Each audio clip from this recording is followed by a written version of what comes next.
Matt Ham, Vice President, Digital Automation, Osaic.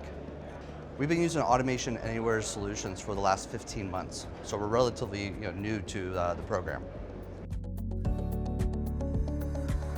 Right now, our use cases are focused on elevating customer experience for our financial advisors.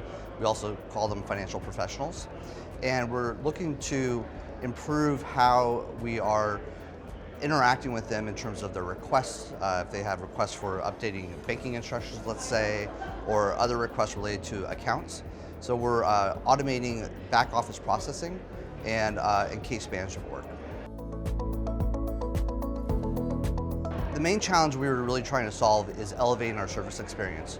Our financial professionals had shared with us that our servicing experience needed to improve, and they were spending a lot of time calling into our home office, asking for status of requests, and other sort of things that are really, I would label them as administrative activities that are taking them away from building their businesses and growing their relationships with their clients. So we saw that as an opportunity to say, how can we take those important but administrative items, take them in a way that allows us to automate and make it more streamlined for them and for our employees. Prior to implementation, everything was done manually, and that resulted in anything from initiating a request from a financial advisor to submit that information into the appropriate system of record, to initiating a communication with the advisor to let him or her know the status of the request, and then following up on the request to ensure completeness, whether completeness meant it was in good order and done, or there was something wrong that required some additional attention.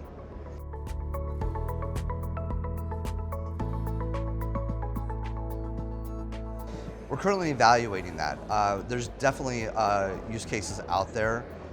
Specifically, I would say content knowledge management is a big opportunity where we can leverage procedures and other sort of documentation in-house that requires a natural language processor, if you will, to take that information and provide it to an end user, whether it's an employee or a customer, in a way that makes them, enables them to quickly process the information and take the appropriate action with it. Today we have unattended bots running in our environment, and we just recently launched our first use case with document automation and automation copilot, which are very exciting, and it's very, very early on for those two use cases. But those are very important for us. Being in the wealth management industry is very paper intensive, focused type of activities and tasks. And we need the ability to leverage document automation and be able to leverage Copilot in a way that allows us to streamline that process, improve accuracy of information going to the respective systems of record, and ensure that there's efficiency in that process. It's challenged us to rethink the art of possible.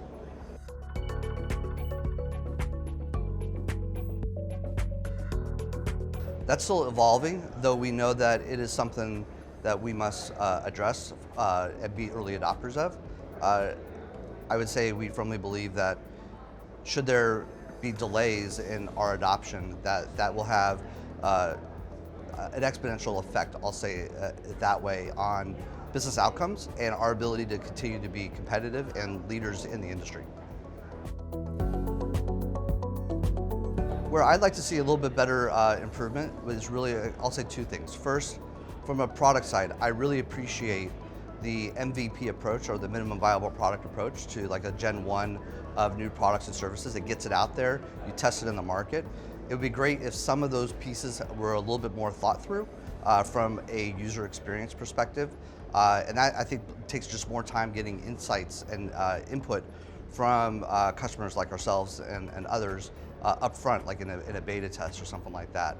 Secondly, what I like to see is better communication with the customer service success teams.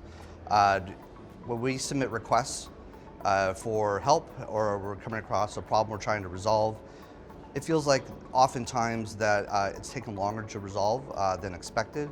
And while I can appreciate that and I want to ensure we get the right answer, having fluid communication, constant communication around where the process is at is great, is really appreciated. Even if the answer is, we're still waiting because we need to get the right answer for you.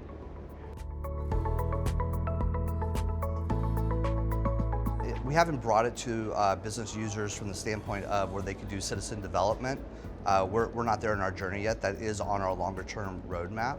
To date, other than when we just recently launched document automation and Copilot, it's all been behind the scenes, with unattended bots. So while they know it's happening behind the scenes and they don't have to do work that they used to be able to do, they haven't had a direct impact there.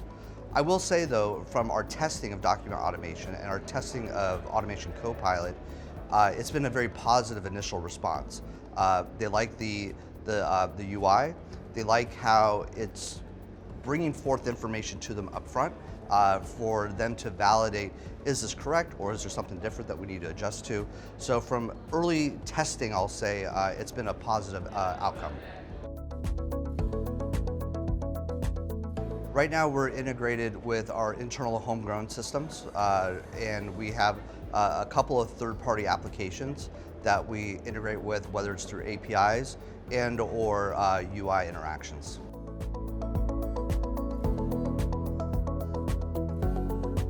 It's been very easy, especially from an API perspective. We've been able to quickly pull together API endpoints for our development and leverage APIs from third parties, but then with some, I'll say, basic Python coding and whatnot, we've been able to bring it all together pretty easily.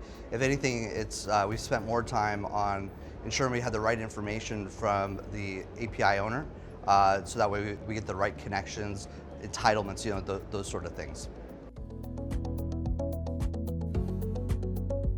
I would say it was relatively easy. When we implemented our first bot last year, we did it as a proof of concept. In fact, we did 4 bots as a proof of concept, doing 4 different things to give us a little bit of a different flavor, whether we're using an API, using a UI, actually doing a physical task within a third-party application.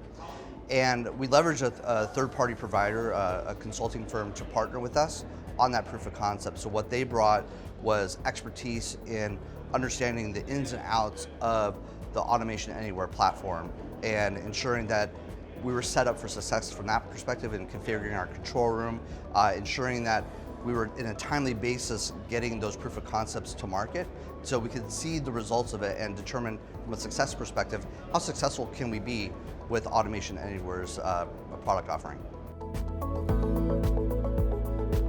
Our first bot was deployed in 10 weeks. In fact, we deployed all our bots in between an 8 to 10 week period. And what I would say is that the bots that we produced were relatively simple use cases, though one of the things that was part of that 8 to 10 weeks was coordinating and partnering with our info security team, with risk management, with other IT portions of the organization. My role and my team being the center of excellence, we sit on the business side of the house, not in the IT side, which is a little different than many firms and how they set up their COE programs. And so we focus on business process and engineering from that perspective, and then I rely on my technology partners and info security partners for those other pieces. So there was a little bit of a trial and error, learn as we go, and keep it in mind, we have to think of security first and foremost, that we're protecting our data, we're protecting our clients' data, and whatnot. So when you look at the actual development time over the course of that 10 weeks, there's probably roughly half of that. So like I said, we were able to deploy very, very quickly, really from the get-go.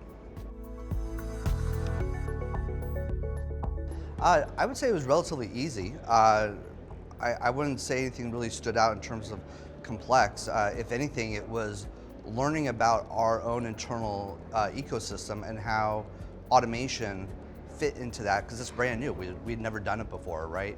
And so in terms of setting up VDI, virtual desktops and servers, those sort of things, and the nuances of how that worked, and creating a Active Directory account essentially for our robots to be able to interact, receive email, use Excel, those sort of tools.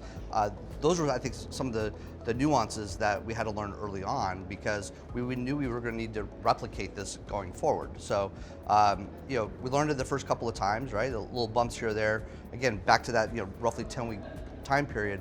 we did all of that in that time frame, and we then created reusable run books. So that way, if I need to provision new IDs or get access to a system, we know how to do that, because it is a little bit different than an actual employee or contractor getting access. We find that there's maintenance where we are using UIs, not using APIs and those sort of solutions, which has come to be expected. I think that's probably standard fare for most. And the challenge there is, especially when you're working with third-party applications, you may not have their complete update schedule, and the bot logs in at Thursday at 2 o'clock in the afternoon, and suddenly a pop-up window appears. Those sort of things. So we've mitigated a lot of that. But from a support and maintenance perspective, it's really around where we don't have APIs. We just know those use cases will require a little bit more hand-holding. We did initially. One of our sister firms was already a customer of Automation Anywhere and had very high glowing reviews of how they've been successful in leveraging Automation Anywhere's platform. That with that and with what we did know of other firms, it made the choice very easy for us. Tech support, I would say today, is probably more like a 7. Very impressive. What I've seen internally is a wow factor from our leadership and from subject matter experts in the vastness of those capabilities and the art of possible in what we can do with it. Specifically, I remember when we developed a very rudimentary proof of concept with Copilot, just to show the art of possible of Copilot in concert with document automation. And it was very eye-opening for business leaders, stakeholders, subject matter experts to see how versatile it is, how accurate it was, given the use case we were using. Overall, I would say is a 9. They believe in their product, they're passionate about it, they believe in us as a customer, they want to see us succeed, and when I look at my overarching experience with them, they will go to bat and reach out to the ends of the earth, so to speak, to help us with achieving what we want to achieve. We've had on-site visits with them where we go through call it a business review, if you will, talking about our roadmap, talking about the art of possible with potential use cases. We've had many sit-down conversations related to document automation specifically. And once we were able to test and play with it a little bit, we learned a little bit more about document automation, found a few things in terms of potential enhancements and all that, and used that as a vehicle for providing feedback, and then that feedback was actioned upon. So when we launched our most recent document automation use case, the capabilities were already there, so we didn't have to come up with a workaround, if you will, or put it on the shelf because it's just not available. So that commitment to their customer sticks out first and foremost for me, because they want to see us succeed, because they know without us, the product won't succeed.